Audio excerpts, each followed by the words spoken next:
ఆత్మీయంగా ఎదగాలి అంటే దేవుని యొక్క వాక్యం ఒక్కొక్కరిలో ప్రతిరోజు ఒక ఇంప్రూవ్మెంట్ చూస్తూనే ఉండాలి. దేవునికి దగ్గరగా రావడం అనేది చాలా ప్రాముఖ్యం. ఈరోజు వాక్యంలో బ్రదర్ సుందర్ చెప్పినట్టుగా కీర్తన భాగంలో చక్కని భాగాన్ని మనం విన్నాం. నీ సన్నిధిలో నిలబడడానికి ఎవరు నిలబడడానికి యోగ్యత కలిగి ఉంటారు? యోగ్యతను గురించి చెప్తున్నారు. ఎవరు who will stand before your presence, లేకపోతే నీ సన్నిధిలో వచ్చి ఎవరు నిలవగలరు? ఎవరు నిలుస్తారు? ఆ గుణాలు అక్కడ చక్కగా రాయబడ్డాయి. ఆ గుణాలు మనలో ఉండాలని దేవుడు ఈరోజు కోరుకుంటున్నాడు. నిజాయితీ కలిగి ఉండాలి. నిజాయితీ అది చాలా మంచి మాట. అది రెండో వచనం, యథార్థ ప్రవర్తన కలిగి నీతిని అనుసరించుచు హృదయపూర్వకంగా నిజము పలుకువాడే. కాబట్టి హృదయపూర్వకంగా నిజం పలకాలి. ఈ లోకంలో అనేక రకాలుగా మనం డిబేట్ అవుతున్నాం. చాలామందివి చిన్న చిన్న వాటికి కూడా ఊరికనే అబద్ధాలు చెప్పేస్తుంటారు. నిజం పలకడంలో కూడా హృదయపూర్వకంగా నిజం పలకాలంటున్నాడు. మరి ఎంతగా మనల్ని అలవరుచుకుంటే దైవ సన్నిధిలో నిలబడగలం? ఎంతగా మనం ఆయన మరి పర్ఫెక్ట్ చేసుకోగలిగితే మనం ఉండగలమో ఆలోచించండి. కీర్తన భాగం ద్వారా మరి హెచ్చరిక ఇది. అటు రీతిగా మనం ఉండాలా. అప్పుడు మాత్రమే దైవ సన్నిధిలో మనం నిలబడగలం. నిలబడలేకపోతే, ఆయన సన్నిధిలోకి అప్రోచ్ కాలేకపోతే మనం ఏది కూడా పొందుకోలేము. దేవునికి దూరంగా వెళ్ళిపోవాల్సి వస్తుంది. అందువల్ల మన యొక్క జీవితంలో రోజు రోజుకి ఆత్మీయంగా ఎదగాలని నేను తెలియజేస్తున్నాను. అయితే ఈరోజు మనం ప్రాముఖ్యంగా ఈ భాగంలో యోహాను యొక్క సాక్ష్యాన్ని గురించి మనం వినబోతున్నాం. ఇక్కడ యోహాను భక్తుడు తనకు మరి దేవుడిచ్చిన ఆ యొక్క దర్శనాన్ని బట్టి ఆయన సాక్ష్యం ఇస్తున్నాడు. దాదాపుగా యోహాను అలాగే యేసయ్య సమకాలీనులు, ఒకే టైంలో ఉన్నవాళ్ళు. దాదాపుగా 6 నెలల డిఫరెన్స్లోనే వాళ్ళు వీళ్ళు పుట్టినట్టుగా ఉంది.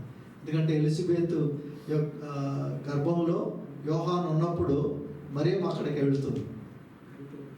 మరియమ్మ కూడా అప్పుడు అక్కడ గర్భంలో శిశువు గంతులు వేస్తాడు, ఏం చూస్తాను. కనుక ఇద్దరికి దాదాపుగా అటాచ్మెంట్ ఉంది. వాళ్ళిద్దరు బంధువులు కూడా, దే ఆర్ కజిన్స్.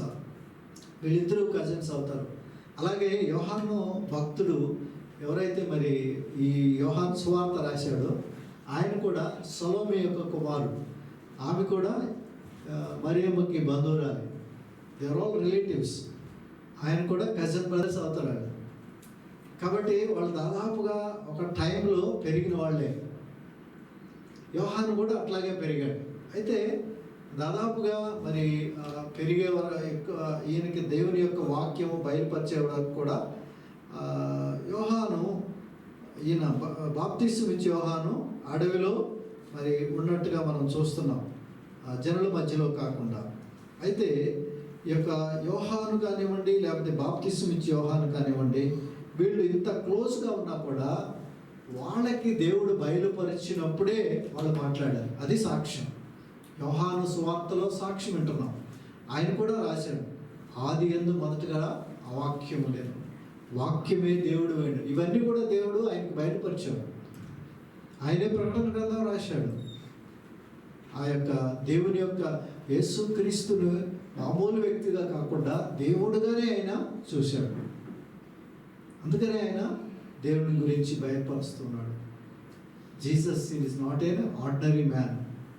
ఆయన దేవుడే అని చెప్పడానికి ఆయన దేవుడు వాడుకున్నాడు. ఆయన మంచి నూనెలో వేసేస్తే కూడా చనిపోలేదు. ఆయన అక్కడి నుంచి తీసుకొచ్చేసారు. అందువల్లే మరి ఆయన్ని ప్రత్యేకించుకున్నాడు దేవుడు. ప్రకటన గ్రంథం కూడా ఆయన చేత రాయించాడు. ఇవన్నీ కూడా వాళ్ళు దేవుడు ప్రత్యక్షతలు, దేవుడు వాళ్ళకి ప్రత్యక్షతనిచ్చి చేశారు. ఈరోజు మనము ఈ యొక్క భాగంలో బాప్తిస్మం ఇచ్చే యోహానుకు కూడా దేవుని వాక్యము ఇవ్వబడ్డది. అప్పటి వరకు తెలియదు ఆయనకి యేసయ్యే దేవుడు అని ఈయన కూడా ముందుగానే చెప్పలేదు.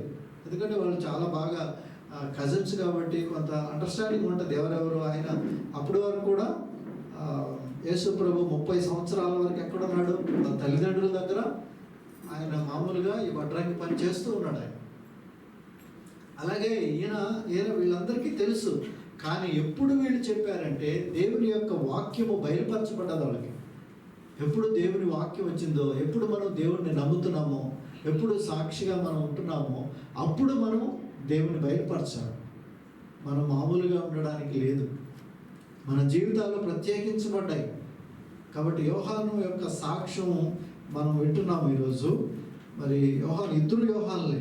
ఆయన బాప్తిస్మం ఇచ్చే యోహాను, ఈయన ఈ సువార్త రాసిన ఇంకొక యోహాను. ఇద్దరు కూడా వాళ్ళ యొక్క సాక్ష్యాల్ని వాళ్ళు ప్రచురం చేస్తున్నారు.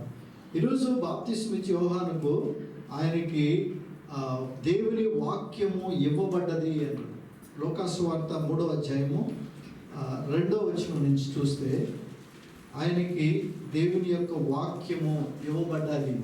God's revolution.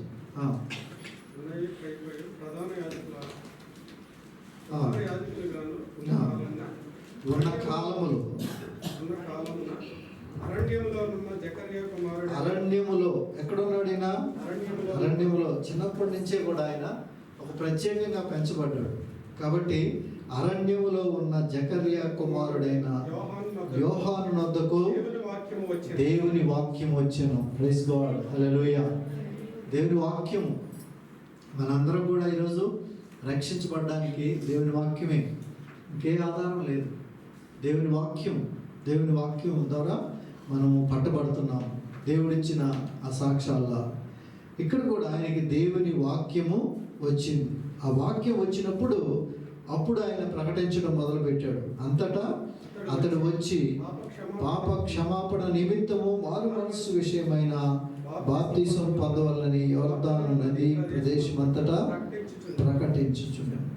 ఇది యేసు ప్రభు ఇచ్చిన గ్రేట్ కమిషన్లోంటి బాప్తిసం కాదది. ఇది మారు మనస్సు విషయమైన బాప్తిసం. ఆ యూదుల యొక్క ఆచారం ఏంటంటే వాళ్ళు ఎవరినైనా కూడా బయట నుంచి ఒక మతస్థుడు కానీ ఎవరైనా అన్యుడిని తీసుకోవాలంటే వాళ్ళు ఈ యొక్క బాప్తిసం ఇచ్చేవాళ్ళు. నీటి బాప్తిసం, మారు మనసు. అంటే ఆ యొక్క మతానికి రావడానికి అది ఒక పద్ధతి అక్కడ ఉండేది, దేవుడు ఇచ్చింది. ఆ విధంగా వాళ్ళు దాన్ని ఒక సిస్టమ్ లాగా పెట్టినారు. అయితే ఈయన పాప క్షమాపణ నిమిత్తం మారు మనసు పొందమని చెప్పినప్పుడు ఈయన ఇస్తుడే ఈ బాప్తిసము కొంత డిఫరెన్స్ ఉంది. ఎందుకంటే ఈయన యేసు ప్రభు రాకడను గురించి సిద్ధపరుస్తూ ఉన్నాడు. ప్రభు యొక్క రాకడను సిద్ధపరుస్తూ ఉన్నాడు. అక్కడ కూడా మాట్లాడతారు, ప్రభు మార్గము సిద్ధపరచుడి, ఆయన త్రోవలు సరళము చేయుడి, ప్రతి పల్లము పూడ్చబడను, ప్రతి కొండయు మెట్టయు పల్లము చేయబడను, వంకర మార్గములు తిననవగును, కరుకు మార్గములు నున్నవగును, సకల శరీరులు దేవుని రక్షణ చూతు అని అరణ్యములో కేక వేయుచున్న ఒకని శబ్దమైన యెషయా అంటున్నాడు. యెషయా అన్న యొక్క శబ్దము ఈయన. అయితే ఎప్పుడు ప్రకటిస్తున్నాడంటే దేవుని వాక్యము అతని దగ్గరికి వచ్చినప్పుడు. ఇది యోహాను బాప్తిసం ఇచ్చే యోహాను యొక్క సాక్ష్యం ఇక్కడి నుంచి మొదలవుతుంది. ఇప్పుడు ఆయనకి దేవుడు బయటపరుస్తూ ఉన్నాడు, ఆయన ప్రకటిస్తూ ఉన్నాడు. చూడండి ఎంత డెడికేషన్ కావాలో. ఒక పరిచర్య చేయాలంటే, ఒక సాక్ష్యం చెప్పాలంటే ఇవన్నీ ఇలాగ ఉండాలి. దేవుడు ఏదో వెళ్ళిపోయి చెప్పేయడం కాదు, దేవుడు ప్రేరేపించాల. దేవునితో నీకు ఒక నిబంధన కావాలి. ఈ మాట చెప్పిన తర్వాత బయటకు వెళ్ళి ఆ మాట నేను చెప్పాను, దీనిలో నేను నిలబడాలని ఉండాలి. అలాంటిది సాక్ష్యం. రోజుకు ఒక సాక్ష్యం చెప్పడం చాలా ఈజీయే, కానీ ఆ సాక్ష్యంలో నిలబడి ఉండడం చాలా ఇంపార్టెంట్. సాక్ష్యం చాలామంది దాన్ని కొనసాగించరు. ఎట్లా ఇక్కడ వచ్చి చెప్పాను కదా, నేనైతే ఇక దేవుని సన్నిధిలో ఇట్లాగా ఉంటాను అని చెప్పేసి అంటాం. సాక్ష్యం చెప్తాం, బయటకు వెళ్ళిన తర్వాత మారిపోతాం. Is it okay? అది అలాంటిది మంచిదా? కాదు. దేవుని సన్నిధిలో దేవునికి సాక్ష్యం ఒక స్థిరమైన బుద్ధి, స్థిరమైన మనస్సు కలిగి మనము చెప్పాలి. అయితే ఈయనలో ఉండేటివి కొన్ని గుణాలు చూసిన తర్వాత ఇంకా ముందుకి వెళదాం. ఈయనలోటివి ఈయనకి ఎలాంటి క్యారెక్టర్స్ మనం చూస్తాము అంటే, ఈయన చాలా త్యాగపూరితంగా ఆయన పరిచర్యలు, అంటే దేవుని యొక్క వాక్యం వచ్చినప్పటి నుంచి ఆయన చాలా త్యాగపూరితంగా, అంటే ఆయన మత్తయి సువార్త 3:4 చూస్తే ఆయన ఎలాగా కనిపించాడు అక్కడ అంటే, ఈ యోహాను ఒంటె రోమము వస్త్రములను మొల చుట్టూ తోలు దట్టియు ధరించుకున్నవాడు, మిడతలలో అడవి తేనెయు అతనికి ఆహారం. అది అంటే ఆయన యొక్క త్యాగం అంటే ఏదో దర్జాగా ఉండి కంఫర్ట్ ఉండి, ప్రభా నాకు కొంచెం కంఫర్ట్ తక్కువగా ఉంది ప్రభా, నా ఇల్లు ఇది ఇరుగ్గా ఉంది ప్రభా, ఇంకా మంచి పెద్ద పెద్దగా కావాలి, పెద్ద పెద్ద ఇట్లాంటివి కోరుకోలేదు ఆయన. ఆయన చాలా ఆయన గురించి ఆయన చాలా తక్కువగా అడిగినట్టున్నాడు. ఆయన ఎలాగున్నాడంటే ఆయన వే ఆఫ్ లివింగ్ ఎట్లా ఉంది, ఒంటె రోమముల వస్త్రము మొల చుట్టూ తోలు దట్టి ధరించుకున్నవాడు, మిడతలు అడవి తేనె అతనికి ఆహారం. అదో దర్జాగా బతుకుదామని చెప్పి అనుకోండి. దేవుని యొక్క వాక్యం చెప్పాలంటే, దేవునికి సాక్షిగా మీరు ఉండాలంటే you should follow some of the principles. ఇవన్నీ కాకుండా దర్జాగానే బతకాలి అని చెప్పేసి అనేది కాదు. కానీ ఈయన సాక్ష్యం చూసిన తర్వాత ఆయనలో ఉన్న గుణాలు చూస్తే అతను మొట్టమొదటిగా చాలా త్యాగపూరితమైన వ్యక్తిగా, అంటే తన్ను తాను పూర్తిగా తగ్గించుకొని దేవునికి సమర్పణ చేసుకున్నట్టుగా కనిపిస్తున్నాడు. రెండవది చాలా ధైర్యం కలిగిన వ్యక్తిగా ఉంటున్నాడు. దేవుని గురించి సాక్ష్యం చెప్పాలంటే భయపడతాం, మా పక్క వాళ్ళు ఏమనుకుంటారో, ఎదురింటి వాళ్ళు ఏమనుకుంటారు. కానీ ఈయన అలా కాదు. మత్తయి 3:7 చూడండి, అతడు సద్దుకయ్యులు అనేకులు వచ్చుట చూచి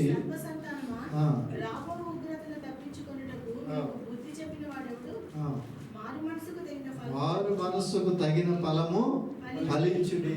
చాలా ధైర్యంగా చెప్పేవాడు. వీళ్ళంతా కూడా చాలా వ్యత్యాసమైన క్యారెక్టర్స్. బయటకు అలా కనిపిస్తారు, మాట్లాడమంటే బాగానే మాట్లాడతారు, బయటకు వెళ్ళిన తర్వాత వేరే రకంగా ఉంటారు. ఆ టైప్ జనాలు పరిసయ్యులు సద్దుకయ్యులు వచ్చి మేము కూడా మారు మనసు పొందుతామని చెప్పి వస్తుంటే, వాళ్ళల్లో వారు మనసు పొందకుండానే బయటికి అట్లాగా ఉన్నవాళ్ళు కనుక వాళ్ళు అలాగా క్యూలుగా వచ్చేస్తూ ఉన్నారు. వాళ్ళని చూసి అంటున్నాడు, సర్ప సంతానమా, మీకు బుద్ధి చెప్పిన వాళ్ళు ఎవరు? రాబో ఉగ్రత ఉంది, దాని గురించి తప్పించుకోమని చెప్పి ఎవరు చెప్పారు మీకు? ఇలాగా వస్తున్నారు అనేసి. అందుకని మారు మనస్సుకు తగిన ఫలం మీరు ఫలించాలి. మేము మారు మనసు పొందామండి, మేము బాప్తిస్మం తీసుకున్నాం, కానీ ఇక్కడ ఏమంటున్నాడు? మారు మనస్సుకు తగిన ఫలం మీరు ఇవ్వాలి. మనస్సు మారింది, మారు మనస్సు వచ్చింది, దానికి తగిన ఫలం ఇవ్వాలి. కానీ మన యొక్క జీవితాలలో ఇచ్చే ఫలాలు ఎలాగున్నాయి? శారీరక ఫలాలు, పాపం, ఆక్రోషం, పగ, అన్ని రకాలుగా ఉంటే మనం ఫలాలు ఎవరికి ఏ విధంగా ఇస్తున్నాం? ఇక్కడ చాలా ధైర్యంగా ఆయన చెప్పేశాడు. బహుమాటం లేదు, స్ట్రైట్గా ఉన్నాడు. కనుక ఆయనలో ఉండే రెండవది ఏంటంటే ధైర్యం ఉంది. మూడవదిగా విధేయత. విధేయత అక్కడ చూపిస్తామంటే మత్తయి 3:15 ఉంటుంది. ఎందుకంటే 14 నుంచి కూడా చదవచ్చు. అందుకు యోహాను, నేను నీ చేత బాప్తిసం పొందవలసిన వాడు ఉండగా నీవు నా యొద్దకు వచ్చుచున్నావా?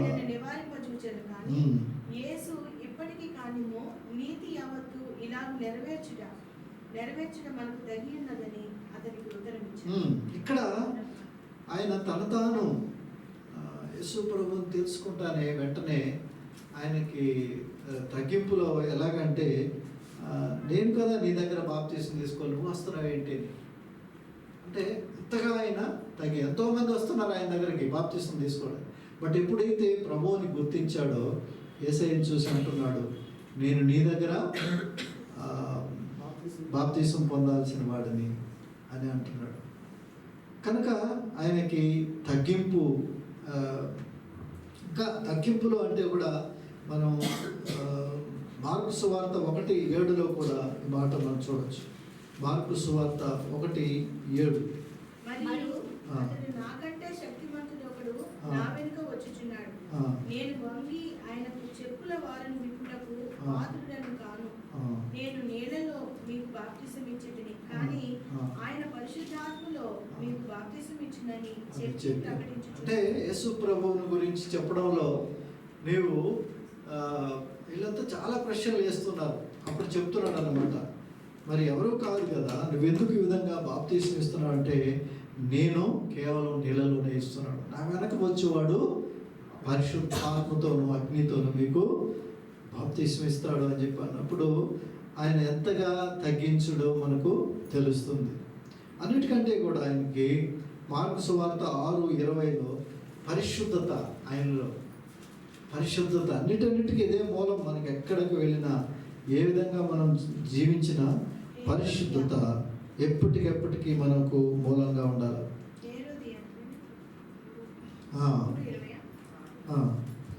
హేరోదియ అతని మీద పగబట్టి అతను చంపింపకోరును, కానీ ఆమె చేత కాకపోయాను. ఎందుకనగా యోహాను నీతిమంతుడు,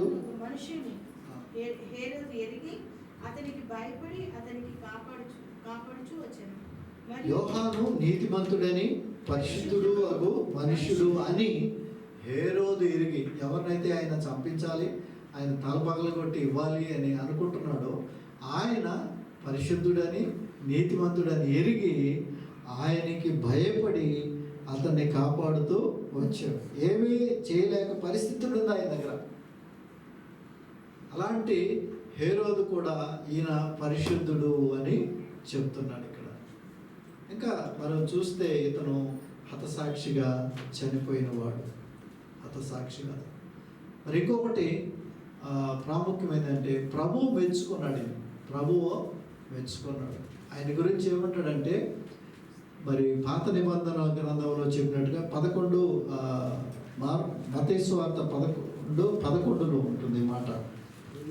భూమి మీద మరి స్త్రీలలో కనిన వారిలో బాప్తిస్మం యోహాను కంటే గొప్పవాడు. ఆయన కంటే కూడా యేసు ప్రభు ద్వారా రక్షణ పొందిన వాళ్ళు, పరలోకంలోకి వచ్చిన వాళ్ళలో మరి ఎంత అల్పుడుగా ఉంటాడో ఆయన కంటే అతను గొప్పవాడు అంటాడు. బట్ ఈయన గురించి చెప్పినప్పుడు స్త్రీలు కనిన వారిలో యోహాను కంటే గొప్పవాడు ఎవరు? నిశ్చయముగా ప్రభు మెచ్చుకున్న వ్యక్తిగా మనం చూస్తున్నాం. చూసారా, మరి యేసు ప్రభువుకి సాక్ష్యం ఇవ్వడానికి నిలబడిన ఈ యొక్క యోహానులో అనేకమైన గుణాలు చూస్తున్నాం. మరి నేను సాక్ష్యం నిలబడిపోతున్నాం. సాక్ష్యం అంటే మరి ఎంత ప్రభావితం చేయాలి మనుషుల్ని. నీ దగ్గర నుంచి ఒక మాట వస్తుందంటే it should have so much of power. అది నిలబడాలా, అది శక్తివంతంగా ఉండాలా. దానిలో మరి దేవుని యొక్క మాటలు వెళ్ళాల. దేవుడు నాకు చేసిన కార్యం అంత మరి గుణాలు కలిగిన వ్యక్తిగా మనము ఈయనని చూస్తున్నాం. ఆయన ప్రభావం ఆ విధంగా ఉంది కాబట్టి ఈరోజు మనం చదవబోయే భాగంలో ఇక్కడ 19వ వచనం నుంచి మనం చూస్తున్నాం. ఎంత పవర్ఫుల్గా ఆయన చేస్తున్నాడు పరిచర్య.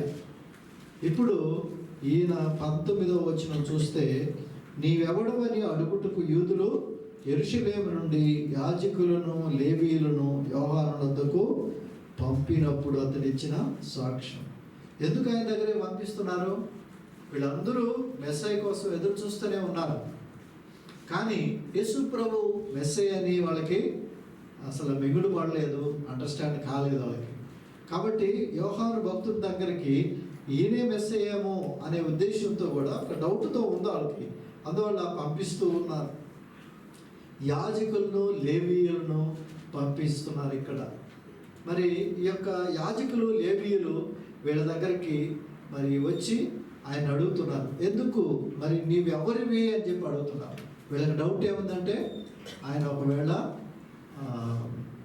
మెస్సయ్య కావచ్చేమో, ఇంక లేకపోతే ఆ ప్రవక్త. అంటే మోషే ఒక మాట అంటాడు, ఇదిగో నా తరువాత మీ దగ్గరికి ఒక ప్రవక్తను దేవుడు పంపిస్తాడు, ఆయన మాటలు మీరు ఖచ్చితంగా వినాలి అని పంపుతాడు. ఆ ప్రవక్త. డ్యూట్రానమీ 18:15 చూడొచ్చు మనం. ద్వితీయోపదేశ కాండం 18వ అధ్యాయం 15వ వచనం.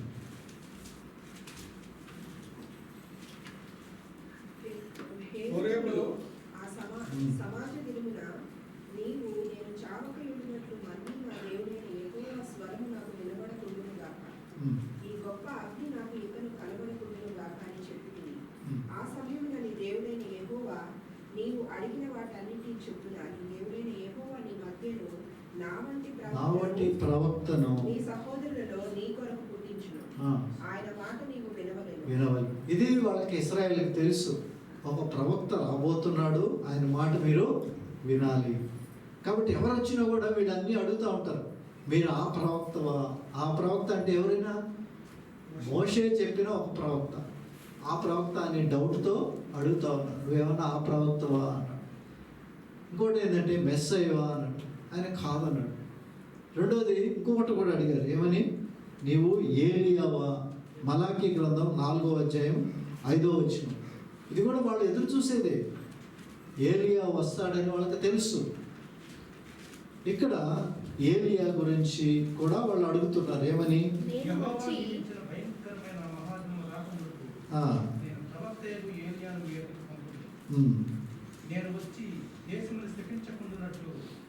ప్రవక్త అయిన ఒక ఏలియాని అక్కడికి నేను పంపిస్తాను. కాబట్టి ఇశ్రాయేలు ఎదుగుతూ ఉన్నారు, ఏలియా కూడా రావాలని. ఏలియావా అని అడిగారు. ఈయనేమంటున్నాడు చూడండి, 20వ వచనం.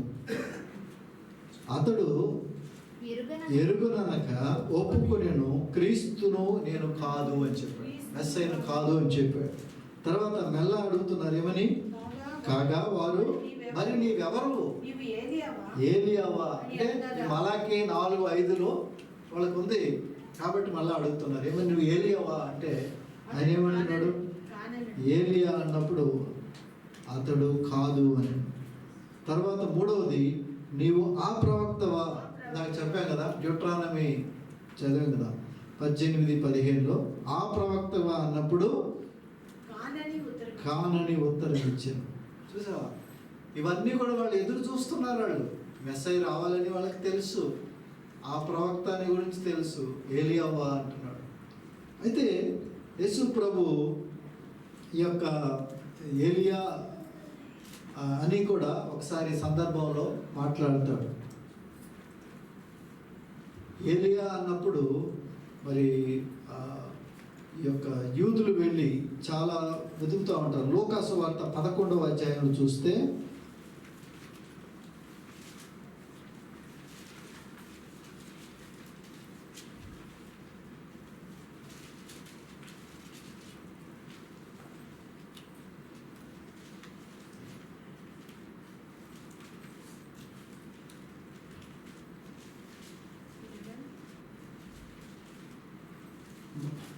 మత్తయి 11:11 చూడండి. మత్తయి 11. స్త్రీలు కనిన వారిలో బాప్తిసం ఇచ్చి యోహాను కంటే గొప్పవాడు పుట్టలేదని నిశ్చయంగా మీతో చెప్పుచున్నాను. అయినను పరలోక రాజ్యంలో అల్పుడైన వాడు అతని కంటే గొప్పవాడు. బాప్తిసం ఇచ్చి యోహాను దినమును మొదలుకొని ఇప్పటి వరకు పరలోక రాజ్యము బలత్కారంగా పట్టబడుచున్నది, బలత్కారులు దానిని ఆక్రమించుకొంచున్నారు. యోహాను కాలం వరకు అందరూ ధర్మశాస్త్రము సహా ప్రవచించుచున్నారు. ఈ సంగతిని అంగీకరించుటకు మీకు మనసుంటే రాబోవు ఏలియా ఇతడే. చూసారా,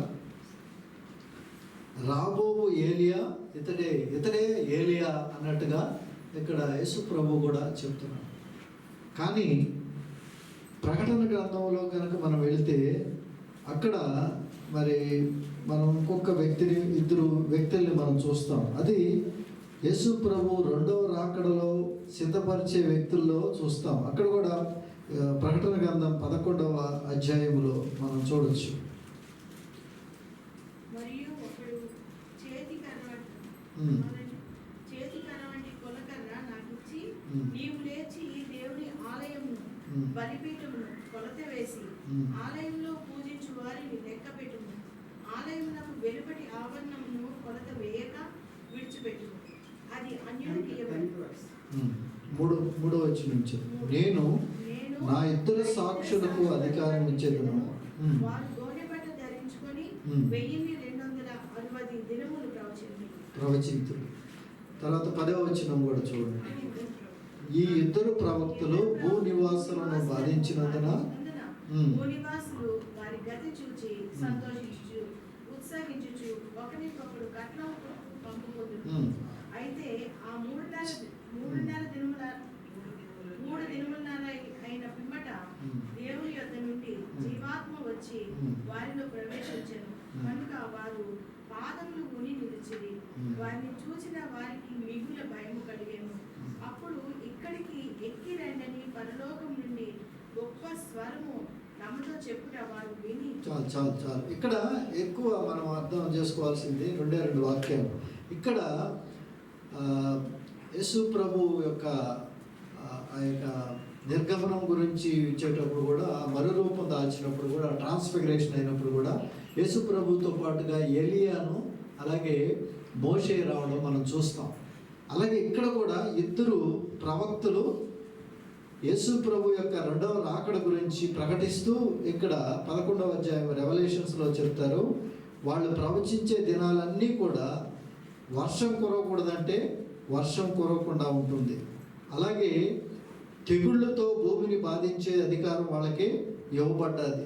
కాబట్టి వీళ్ళు చాలా పవర్ఫుల్ వ్యక్తులుగా కనిపిస్తారు. ఇక్కడ ఏలియా అలాగే మోషే కూడా రావడం అనేది జరుగుతుంది.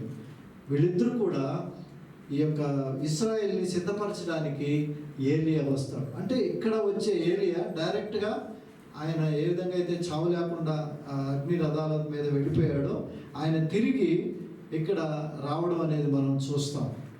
కానీ అక్కడ ఏలియా ఆత్మతో, అంటే ఏలియా డైరెక్ట్గా రాకుండానే యోహానులో ఏలియా ఆత్మ ఉన్నట్టుగా యేసు ప్రభు చెప్తూ ఉన్నాడు. కాబట్టి వినగలిగితే ఈయనే రాబోయే ఏలియా. ఆ ఏలియా ఆత్మతో ఆయన దిగి వచ్చినట్టుగా మనము చూస్తున్నాం. కనుక బాప్తిసం ఇచ్చి యోహాను యొక్క ఆయన సాక్ష్యంలో మనము చాలా క్లియర్గా అర్థం చేసుకోగలిగింది ఏంటంటే, నేను క్రీస్తును కాను, నేను ఆ ప్రవక్తను కాను, మీరు అన్నట్టుగా ఎలియాను కూడా కాను. ఎలియా డైరెక్ట్గా రాబోయే సందర్భం ప్రకటన గ్రంథంలో ఉంది. కాబట్టి ఇప్పుడు అలంకారప్రాయంగా ఎలియా ఆత్మతో ఉన్నాడు కాబట్టి నేను ఎలియాని డైరెక్ట్గా కాదు అని చెప్తున్నాను. కానీ ఇక్కడ మనకు చెప్పబడిన యొక్క గ్రంథంలో ఆయన ఏలియా ఆత్మ కలిగి ధైర్యంగా బోధిస్తున్నట్టుగా ఇక్కడ దేవుని యొక్క వాక్యం చెప్తున్నాడు. కాబట్టి నేను క్రీస్తును కాదు, ఆ ప్రవక్తను కాదు, అలాగే ఏలియాను కాదు అని ఆయన చెప్పడం మనము చూస్తున్నాం. తర్వాత వీళ్ళు అడుగుతున్నారు 22వ వచనంలో, మమ్ము పంపిన వారికి మేము ఉత్తరం ఇవ్వవలెను కనుక నిన్ను కూర్చి నీవేమి చెప్పుకుంటున్నావు. అయితే వీళ్ళంతా వచ్చి చాలా ప్రశ్నలు అడుగుతున్నారు.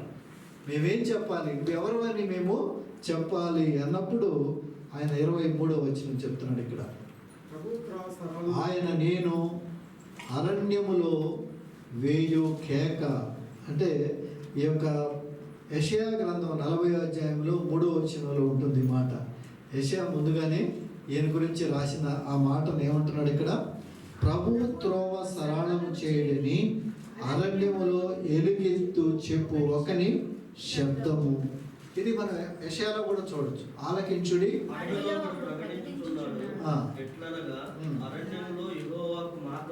సిద్ధపరచుడి, ఎడారిలో దేవుని రాజ్యము మా రాజ్య మార్గం సరళం చేయండి.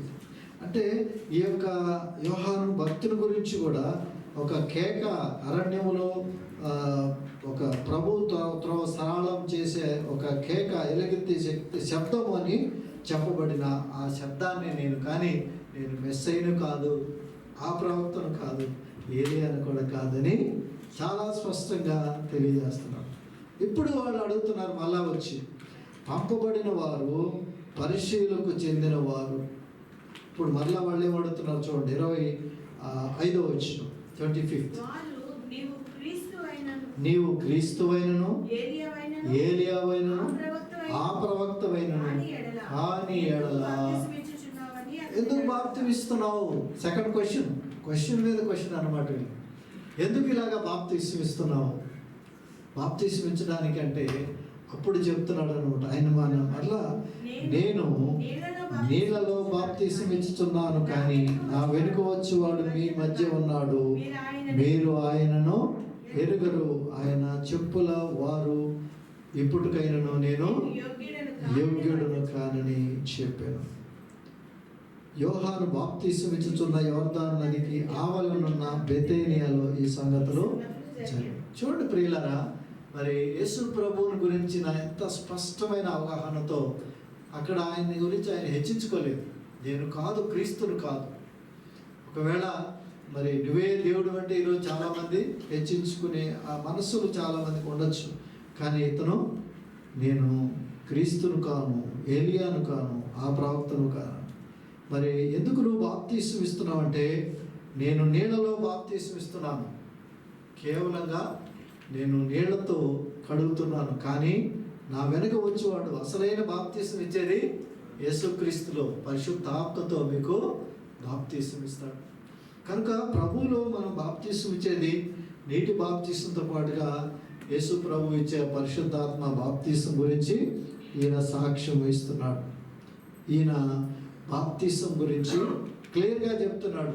ఆయన మీకు పరిశుద్ధాత్మతోనూ అగ్నితోనూ మీకు ఇస్తాడు అన్నాడు. This is only humbleness of a God servant. దేవుని బిడ్డలుగా మనకు ఉండాల్సింది, మనం తగ్గిపోవాలి, యేసు ప్రభు నామాన్ని హెచ్చించాలి. మనం ఎక్కడికి వెళ్ళినా కూడా మరి ఈయన సాక్ష్యంలో ప్రాముఖ్యం ఏంటంటే తన్ను తాను పూర్తిగా ఆయన రిక్తునిగా చేసుకున్నాడు, తగ్గించుకున్నాడు. ఎక్కడ కూడా హెచ్చించుకున్నట్టుగా ఆయన చూడడం లేదు. Now we go to 29th verse, 29వ వచనం. యోహాను యేసు తన యొద్దకు రాగా చూచి, ఇదిగో లోక పాపమును మోసుకొని పోవు దేవుని గొర్రెపిల్ల, నా వెనుక ఒక మనుష్యుడు వచ్చుచున్నాడు, ఆయన నాకంటే ప్రముఖుడు. చాలు 29 కొన్ని నిమిషాలు మనం ధ్యానించాలి. ఇప్పుడు ఆయన చూశాడు, ఆయనకి రెవల్యూషన్ వస్తుంది. ఇప్పుడు ఆయన అంటున్నాడు, మరునాడు యోహాను యేసు తన యొద్దకు రాగా చూచి ఆయన ఏమంటున్నాడండి, ఇదిగో లోక పాపమును మోసుకొని పోవు దేవుని గొర్రెపిల్ల. This is the testimony, it is the revelation to John the Baptist. ఈయన యేసు ప్రభువుని గురించి అన్న మాట ఏంటంటే, లోక పాపములు మోసుకొని పోవు గొర్రెపిల్ల. అంటే పాపాలకి ప్రాయశ్చిత్తం చేయడానికి గొర్రె పిల్లను, లేకపోతే మేక పిల్లను, లేకపోతే ఆవు దూడను ఇట్లాగా లేవికాండంలో మనకు తెలియపరిచి ఉంది. లేవికాండం 1వ అధ్యాయము 2 చూస్తే బలి ఇచ్చేదానికి ఏది ఇవ్వాలి అనేది స్పష్టంగా తెలియపరచబడింది.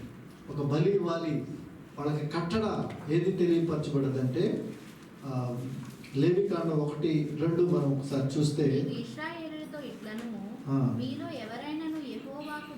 యెహోవాకు బలి అర్పించాలనుకుంటే గోవుల మందలో నుండి గాని గొర్రెల మందలో నుండి కానీ మేకల మందలో నుండి దానిని తీసుకొని రావాలను. చూసారా, ఏది పెడితే తీసుకొని రావడానికి లేదు.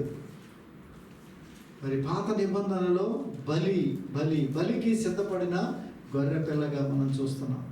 అలాగే ఆది కాండంలో కూడా మనం 22వ అధ్యాయం 7 దగ్గర చూస్తే ఈయన ఇస్సాకును బలి ఇవ్వడానికి తీసుకుని వెళ్తూ ఉంటాడు. కానీ ఇస్సాకుకి డౌట్ ఏంటంటే, మనం బలి అంటున్నాం కదా, కాకపోతే గొర్రెపిల్లగానే ఏమీ లేదు కదా అని చెప్పేసి ఒక ప్రశ్న వేస్తాడు. ఇస్సాకు తన తండ్రి అయిన అబ్రహాముతో, తండ్రి నిప్పు కట్టెలు బాగానే ఉన్నాయి, నేను వస్తున్నాను నీతో పాటు, కానీ దహన బలికి గొర్రెపిల్ల ఏది అని అడుగుగా అప్పుడు ఆయనకు సమాధానం ఏమిస్తాడంటే, అబ్రహాము నా కుమారుడా, దేవుడే దహన బలికి గొర్రెపిల్లను చూసుకున్నాడు. అంటే ఆ గొర్రెపిల్లను అప్పుడే సిద్ధపరిచాడు ఆయన. యేసు ప్రభువులో గొర్రెపిల్ల మానవాళ్ళంతటికీ కూడా బలి ఇచ్చేదానికి ఆ యొక్క బలిగా చూస్తున్నాం. ఈ యొక్క బలి చాలా స్పష్టంగా ఇవ్వాలి అని చెప్పేసి ఇది తెలియపరచబడింది. ఎందుకంటే ఐగుప్తుల నుంచి బయటకు వచ్చేటప్పుడు కూడా ఈ యొక్క బలి గురించి మనం చూస్తాం. ఎక్సోడస్ 12వ చాప్టర్లో 12th చాప్టర్లో 3rd verse నుంచి చూస్తాం.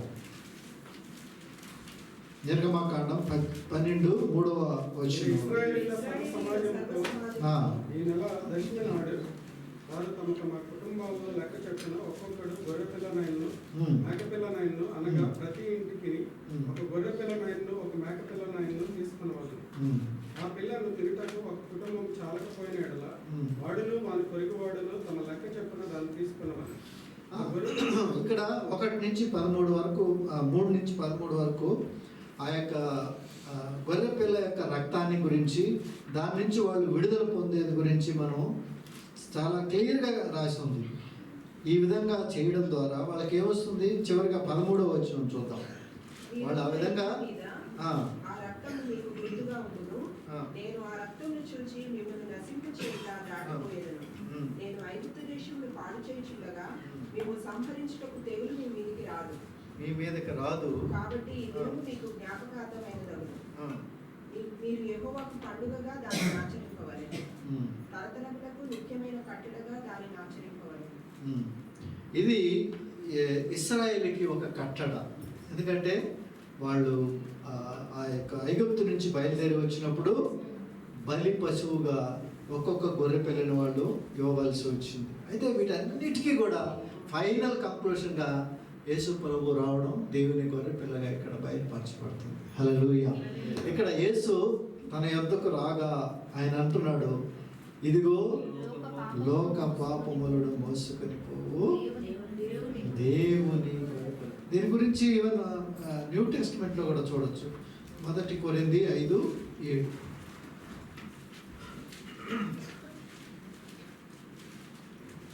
1 Corinthians 5th chapter 7th verse. మీరు పులిపిండి లేనివారు కనుక క్రొత్త ముద్ద అవుటకై ఆ పాతదైన పులిపిండిని తీసి పారవేయుడి. ఇంతేకాక క్రీస్తు అను మన పస్కా పశువు వధింపబడెను. క్రీస్తు అను మన పస్కా పశువు వధింపబడెను. అంటే ఈ యొక్క గొర్రె పిల్లను గురించిన ఆ యొక్క రెఫరెన్సెస్ అన్నీ కూడా మనం చూస్తే ఈయన ముందుగానే సిద్ధపరచబడ్డాడు. ఒక గొర్రె పిల్లగా, ఒక బలి వస్తువుగా, ఒక బలి ఇచ్చే ఒక గొర్రె పిల్లగా ఆయన దేవుడు సిద్ధపరిచి ఈ లోకానికి పంపించాడు. ఎందుకు? దీని ద్వారా మనుషులందరికీ రక్షణ మార్గాన్ని సిద్ధపరుస్తున్నాడు. దీని ద్వారా పరిపూర్ణ క్షమాపణ అందరికీ అందుబాటులోకి వస్తుంది. ఇట్ డజంట్ మీన్ ఆయన చనిపోయాడు కాబట్టి మనుషులందరికీ పాపాన్ని పూర్తిగా తీసివేయలేదు, కానీ వాళ్ళకి తీసివేసుకునే దానికి ఒక ప్రొవిజన్ ఇస్తున్నాడు దేవుడు. ఇప్పుడు మానవాళి అంతా వచ్చి ఏం చేయాలా? యేసు ప్రభు నా కొరకు చనిపోయాడని నమ్మి విశ్వసించినప్పుడు ఆ ప్రొవిజన్ అన్నీ కూడా వాళ్ళకి అందుబాటులోకి వచ్చి వాళ్ళు కూడా పాప విముక్తులు అవుతారు. కనుక మన యొక్క బాధ్యత, దేవుడు ఈ లోకానికి వచ్చిన గొర్రె పిల్లగా, దేవుడు పాపాన్ని అంతా తొలగించిన వ్యక్తిగా మనకు కనిపిస్తున్నాడు. కనుక యేసు క్రీస్తు నామములోనే మనకు రక్షణ ఉంది. రక్షణ మార్గము యేసయ్యలోనే ఉంది. పరిపూర్ణ క్షమాపణ అందరికీ ఉంది అని మనము తెలియచేయాలి. ఆమేన్. హల్లెలూయా.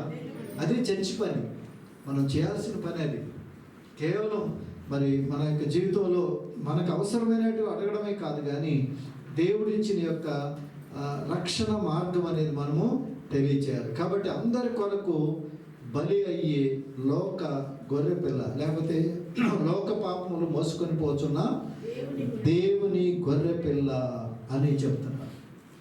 చూడండి, యోహాను, ఆయన బాప్తిసం ఇచ్చి యోహాను ఈయనకి కజినే, కానీ అప్పటి వరకు ఆయనకి తెలియదు ఈయన లోక పాపములు మోసుకొని పోతున్న గొర్రె పిల్ల అని చెప్పలేదు.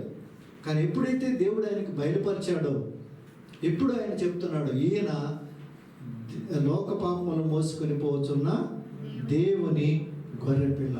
హల్లెలూయా. చూడండి, కజిన్స్ బాగా ఒకరినొకరికి తెలుసుకుంటారు కదా, మనందరికీ తెలుసు.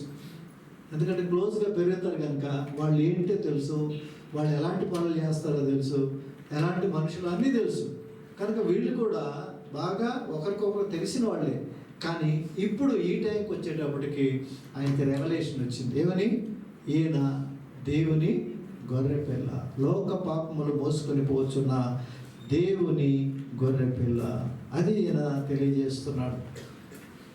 తర్వాత 30 వచనంకి వెళ్తే, నా వెనుక ఒక మనుషుడు వచ్చుచున్నాడు, ఆయన నాకంటే ప్రముఖుడు కనుక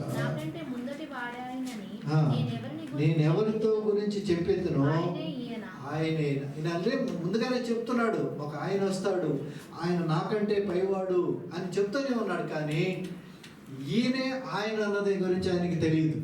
ఎప్పుడు ఇది తెలిసింది? ఆయన బాప్తిస్మం ఇచ్చి యోహాను యోర్దాను నది దగ్గర యేసు ప్రభు వచ్చినప్పుడు ఆయనకి బాప్తిస్మం ఇస్తున్నాడు. ఇచ్చినప్పుడు ఏముంది? ఆ బాప్తిస్మం ఇచ్చి ఆయన లేచిన తర్వాత ఆయనకి అప్పుడు ఒక రెవల్యూషన్ వచ్చింది. దేవుని ఆత్మ పావురు వలె ఆయన మీదకి రావడం చూశాడు. ఆయన చూసినప్పుడు ఆయన ఒక శబ్దం విన్నాడు, ఈయన నా ప్రియమైన కుమారుడు, ఈయనందు నేను ఆనందించున్నాను. ఇది డైరెక్ట్గా యోహాను చూశాడు. ఇప్పుడు ఆయనకి అన్నీ కన్ఫర్మ్ అవుతున్నాయి. నేను ఒకరి గురించి ప్రకటిస్తున్నాను, ఆయన ఎవరో అప్పుడు నాకు తెలియదు, కానీ ఇప్పుడు నాకు తెలిసింది ఈయన, నేను ఎవరిని గురించి చెప్పానో, నాకంటే ప్రముఖుడని ఎవరి గురించి నాకు ముందుటి వాడని చెప్పానో ఆయనే ఈయన అని చెప్తున్నాడు. That is the testimony. తర్వాత 31, నేను ఆయనను ఎరుగనైతిని, కానీ ఆయన ఇశ్రాయేలుకు ప్రత్యక్షమగుటకు నేను నీళ్ళలో బాప్తిస్మం ఇచ్చుచూ వచ్చితినని చెప్పాను. ఆయనకి తెలియదు. ఆయన బాప్తిస్మం ఇచ్చేటప్పుడు కూడా ఆయన ఈయనని ఆయనకి ఇంకా పూర్తిగా తెలియదు. కాబట్టి ఆయన అంటున్నాడు, మరియు యోహాను సాక్ష్యం ఇచ్చుచు ఆత్మ పావురం వలె ఆకాశం నుండి దిగి వచ్చుట చూచితిని, ఆ ఆత్మ ఆయన మీద నిలిచెను. నేను ఆయనను ఎరుగునైతిని, కానీ నీళ్లలో బాప్తిస్మం ఇచ్చుట నన్ను పంపినవాడు నీవెవరి మీద ఆత్మ దిగి నిలుచుట చూతువో ఆయనే పరిశుద్ధాత్మలో బాప్తిస్మం ఇచ్చువాడని నాతో చెప్పాను. దేవుడు డైరెక్ట్గా ఎంతో మాట్లాడుతున్నాడు. It's communication. యాక్చువల్గా దేవుడు అంటున్నాడు, నువ్వు ఎవరి మీదకైతే పరిశుద్ధాత్మ వచ్చి నిలబడుతుంది చూస్తావో ఆయనే మెస్సయ్య, ఆయనే ఆ యొక్క ప్రవక్త అని ఈయనకి కన్ఫర్మేషన్ ఇస్తున్నాడు. మరి చూడండి, ఒక్కొక్కసారి అనేక పనుల మీద వెళుతూ ఉంటే కన్ఫర్మేషన్ అడుగుతాం, ప్రభా ఇది నీ చిత్తమా, ఇది నీ ఉద్దేశమా, ఇది నాకు తెలియపరచు అని అడుగుతాం. ఈయనకు కూడా దేవుడు బయలుపరుస్తూనే ఉన్నాడు. ఏమని? ఎవరి మీద అయితే దేవుని ఆత్మ దిగడం నువ్వు చూస్తావో ఆయనే ఈ దేవుని గొర్రెపిల్ల, ఆయనే మెస్సయ్య, ఆయనే ఈ ప్రవక్త అని చెప్పాడు. అప్పుడు ఈయన సాక్ష్యం ఇస్తున్నాడు. ఏమని ఇస్తున్నాడు? ఈయనే దేవుని కుమారుడు, నేను తెలుసుకుని సాక్ష్యం ఇస్తున్నాను. హల్లెలూయా, హల్లెలూయా. ఈరోజు మన డ్యూటీ అదేనండి, దేవుడిని తెలుసుకొని సాక్ష్యం ఇవ్వాలి. చాలామంది ఇస్తూ ఉంటారు, కానీ వాళ్ళకే డౌట్, అసలు నిజంగా దేవుడు నాకు రక్షణ ఇచ్చాడా, లేదా రక్షణలో మార్గంలో నడుస్తున్నామా అన్నట్టుగా ఉంటారు. వాళ్ళే సరిగా నడవరు, వాళ్ళకి సరిగా రెవల్యూషన్ ఉండదు, దేవుని కుమారుని గురించి ఐడియా ఉండదు, కానీ చెప్పడానికి ప్రయత్నం చేస్తూ ఉంటాం. ఇవన్నీ ఆయన జీవితంలో జరిగినట్టు కనుక ఆయన మరి సాక్ష్యం ఇస్తున్నాడు. ఏమని? ఈయన నిజమైన దేవుని కుమారుడు. హల్లెలూయా, హల్లెలూయా. యోహాను సువార్త 3:5 కూడా ఈ మాట అంటాడు. ఏమని? అందుకు యేసు అతనితో, ఒకడు కొత్తగా జన్మించితేనే కానీ అతడు దేవుని రాజ్యమును చూడలేడని నీతో నిశ్చయముగా చెప్తున్నాను. అంటే దానికి ముందుగా అంటాడు, ఒకడు నీటి మూలముగాను ఆత్మ మూలముగాను జన్మించితేనే కానీ, ఇది ఆత్మ మూలముగా జన్మించడం, ఆత్మ మూలంగా జన్మించాలి మన యొక్క జీవితాల్లో. ఏలియా మరి యొక్క ప్రసంగాన్ని ఇస్తూ ఉన్నాడు. ఈయన మరి నిజమైన సాక్ష్యము దేవుని కుమారుడిగా తెలుసుకున్నాడు. ఆయన తెలుసుకొని చెప్తూ ఉన్నాడు. ఆయన ఈరోజు మన జీవితాల్లో ప్రభు ఇచ్చేది ఒకటే, నీవు సాక్ష్యం కలిగి ఉన్నావా? ఎప్పుడు మనం సాక్ష్యం చెప్పగలుగుతామంటే ఈ ఆత్మతో లోపల సంధించబడాలి, ఆత్మ బాప్తిస్మం జరగాలి, ఆత్మ కార్యాలు మనలో చూడాలి. ఫిజికల్గా దేవుడిని అంగీకరించడం కాదండి. లోపల ఆత్మతో ఒక ట్రాన్సాక్షన్ జరగాలి. నీవు ఆత్మ మూలంగా తిరిగి జన్మించిన వ్యక్తివిగా ఉండాలి. ఎప్పుడైతే అలాంటిది జరుగుతుందో నీవు నీ కొరకు జీవించు. ఇక్కడ యేసు ప్రభు దగ్గరకు వచ్చిన ఆ యొక్క పరిచయుడు కూడా ఏమంటున్నాడంటే, అయ్యా, ముసలివాడైన మనుషుడు మరలా ఎలాగా జన్మిస్తాడు, మరలా జన్మించాలంటున్నావు ఏంటి, కొత్తగా జన్మ అంటున్నావు ఏంటి అని అడుగుతాడు. అందుకని ప్రభు ఆయనతో అంటాడు, ఒకడు నీటి మూలంగా ఆత్మూలంగా జన్మిస్తేనే కానీ దేవుని రాజ్యములో ప్రవేశించ నేరడు. శరీరం మూలంగా జన్మించినది శరీరము, ఆత్మూలంగా జన్మించినది ఆత్మ అయ్యున్నది. మీరు కొత్తగా జన్మించవాలని నేను మీతో చెప్పినందుకు ఆశ్చర్యపడవద్దు. గాలి తనకిష్టమైన చోటను విసురును, నీవు దాని శబ్దం విందువే కానీ అది ఎక్కడికి వచ్చునో ఎక్కడికి పోవునో నీకు తెలియదు. ఆత్మూలంగా జన్మించిన ప్రతివాడు ఇలాగ ఉన్నాము. మనం అంతా ఆత్మూలంగా జన్మించున్నాం. కానీ are we guided by the Holy Spirit? దేవుని ఆత్మూలంగా వెళుతున్నామా? శారీరకంగా మనసు ఏది చెప్తే అలా వెళ్ళిపోతున్నాం. కానీ ఈ ఆత్మ మూలంగా జన్మించిన వాళ్ళు ఎలా ఉంటారు? ఆత్మ ఏది చెప్తుందో, ఏ గైడెన్స్లో ఎలాగా వెళ్ళమంటుందో అలాగే మనం వెళ్తాం. అది మెచ్యూరిటీ లెవెల్, అది దేవుని వాక్యంలో వెతకడం, అది సాక్షికరమైన జీవితం. అంటే ఈరోజు మన జీవితాల్లో దేవుడు ఇదే కోరుకుంటున్నాడు. మరి యోహాను మరి ఆయన నిజమైన సాక్ష్యం, దేవుని కుమారుని గురించి సాక్ష్యాన్ని ఇచ్చాడు. మనం ఎలా ఉన్నామా? ఒకవేళ మన జీవితాల్లో యేసయ్యని ఒప్పుకున్నామండి, ఎందుకంటే మా కుటుంబం అంతా ఒప్పుకుంది కనుక నేను కూడా ఒప్పేసుకున్నాను, కాబట్టి వాళ్ళు అడిగారు కాబట్టి నీటి బాప్తిసం మేము తీసుకున్నాం. ఆత్మ బాప్తిసం ఖచ్చితంగా మనందరికీ జరగాలి. ఆత్మ బాప్తిసం జరిగిన వ్యక్తి ఆత్మానుసారంగా జీవిస్తాడు. అందుకని రోమపత్రికలు అంటారు, ఆత్మానుసారమైన జీవితం ఉంది, శరీరానుసారమైన జీవితం కూడా ఉంది. శరీరానుసారమైన జీవితము మరణం, ఆత్మానుసారమైన జీవితము జీవం. జీవాన్ని కలిగి మనం జీవించాలి, జీవం కొరకు జీవించాలి. మనం ఈ లోకంలో ఈ శరీరంలో ఉన్నాము, కానీ శరీర సంబంధమైన మనసు మనకు ఉండకూడదు. దాన్ని అధిగమించి దేవుని కొరకు మనం జీవించాలని ప్రభు కోరుకుంటున్నాడు. ప్రేమ దేవుని బిడ్డలారా, ఒక్కటే ఈ సారాంశం అంతా ఒక్కటే. ప్రభు మనకిచ్చిన బాధ్యత ఏంటంటే ఆయనకి సాక్షిగా మనం ఉండాలి, ఆ సాక్ష్యాన్ని ప్రకటించాలి. యోహాను భక్తుడు ఇంతగా ప్రకటించడానికి కారణం ఏంటి? నేను ముందుగానే చెప్పాను, ఆయనలో ఉండే గుణాలు, క్యారెక్టరిస్టిక్. మనలో ఏమున్నాయి? మనం తగ్గించుకుంటున్నాము.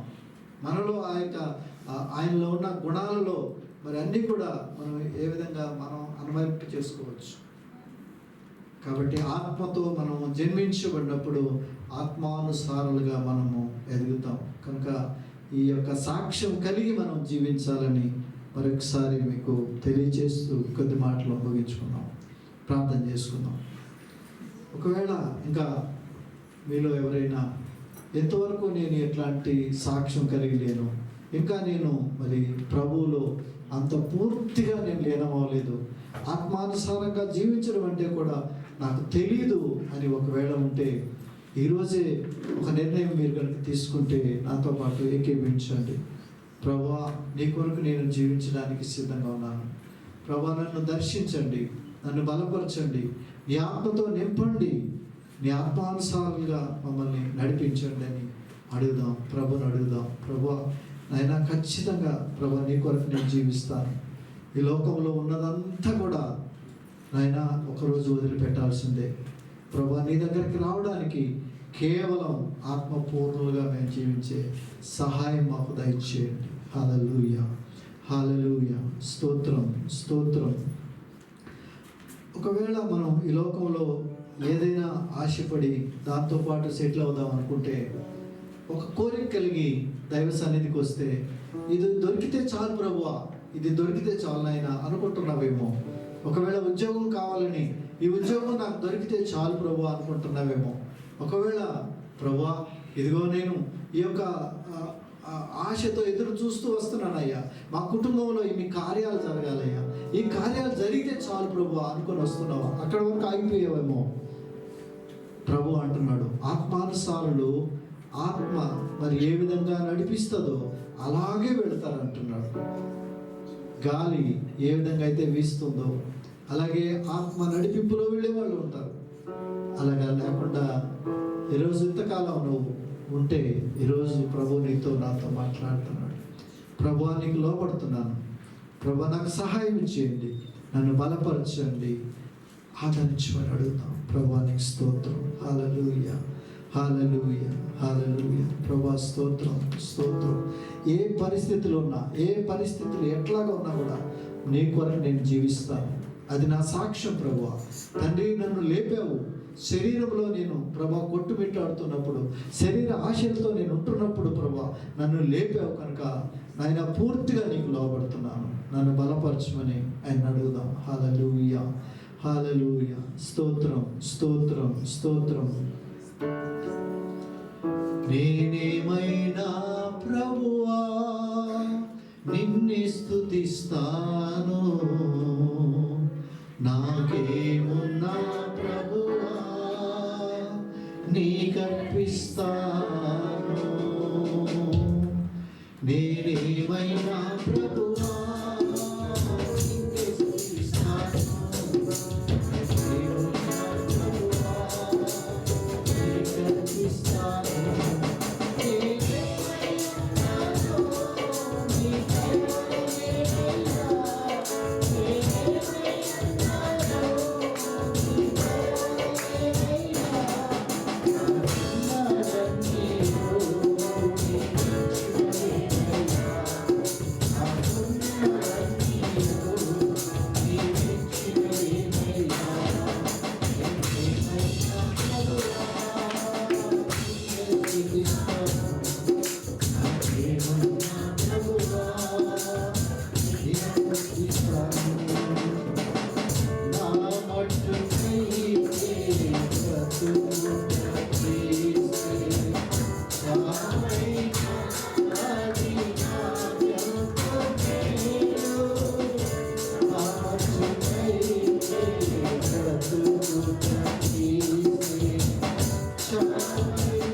జీవితాల్లో ప్రభువు మనకిచ్చిన యొక్క శ్రేష్టమైన జీవితంలో ఆయనకు పూర్తిగా అర్పించుకోవాలి. ఆత్మ, ప్రాణము, శరీరము మూడు ఉన్నాయి. శరీరము వదిలిపెట్టుకోవాల్సింది, ఆత్మ తను దయచేసిన దేవుని దగ్గరికి వెళ్ళాలి. కనుకనే ఆత్మానుసారంగా నడవడానికి సిద్ధపడదాం. శరీరము దాని కోరికలు దేవుని రాజ్యానికి దగ్గరగా చేర్చవు. శరీరము వదిలిపెట్టిన తర్వాతనే దైవ సంబంధమైన దేవుని రాజ్యంలోకి మనం వెళ్ళగలం. కనుకనే శరీరానుసారులుగా కాకుండా ఆత్మానుసారులుగా జీవిద్దాం. ఆత్మ సంబంధమైన జీవితం మనకు అవసరమైంది. బాప్తిస్మిచ్చి యోహాను అంటున్నాడు, ఇదిగో ఆ యొక్క ఆత్మ ద్వారా నాకు బయలుపరచబడింది. ఆత్మ ఎవరి మీద ఉందో ఆయనే యేసయ్య అని కనుక్కున్నప్పుడు ఆయన గురించి సాక్ష్యం ఇస్తున్నాడు. ఆయనే యేసయ్య, ఆయనే దేవుని కుమారుడని చెప్తున్నాడు. మనం కూడా దైవ సంబంధమైన కార్యాల్లో పాల్గొనాలంటే దేవుని ఆత్మ మన మీద పని చేయాలి. ప్రభుని అడుగుదాం, ప్రభా నీ ఆత్మతో నింపండి ప్రభా, నేను పూర్తిగా నీకు లోబడుతున్నానయ్యా, ఈ లోకంలో నాకు ఏది అక్కర్లేదు, మీరుంటే చాలు ప్రభా, మీ సన్నిధి మాకు చాలు, మమ్మల్ని బలపరిచి నడిపించమని పూర్తిగా మీకు లోబడుతూ ప్రభా వాక్యమైన బిడ్డలందరూ కూడా నాయన అట్టి ఒక నిర్ణయం తీసుకొని ఇక్కడి నుంచి వెళ్ళడానికి సహాయం చేయండి. లోకంలో నీకు శ్రమ అయినప్పటికీ ధైర్యం తెచ్చుకును, నేను లోకాన్ని జయించున్నా అని చెప్పావు. నీ కార్యాలు జరిగించండి, బలపరచండి.